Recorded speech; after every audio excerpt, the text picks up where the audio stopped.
যে পুলিশ চোখের সামনে খগেন মুর্মু একজন আদিবাসী নেতা, ভগবান বিরসা মুন্ডা, সিধু কানু তাদের রক্ত তার গায়ে, সেই আদিবাসী ব্যক্তিকে প্ল্যান করে মারা হলো।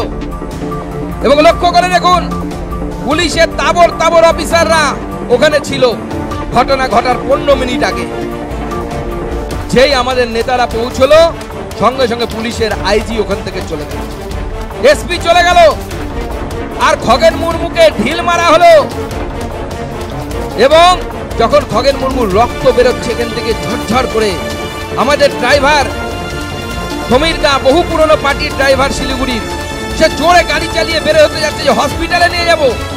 পুলিশের প্রিজন ভ্যান, সেই প্রিজন ভ্যান দিয়ে রাস্তা আটকে রাখা হয়েছে যাতে হসপিটাল অবধি পৌঁছতে পর্যন্ত।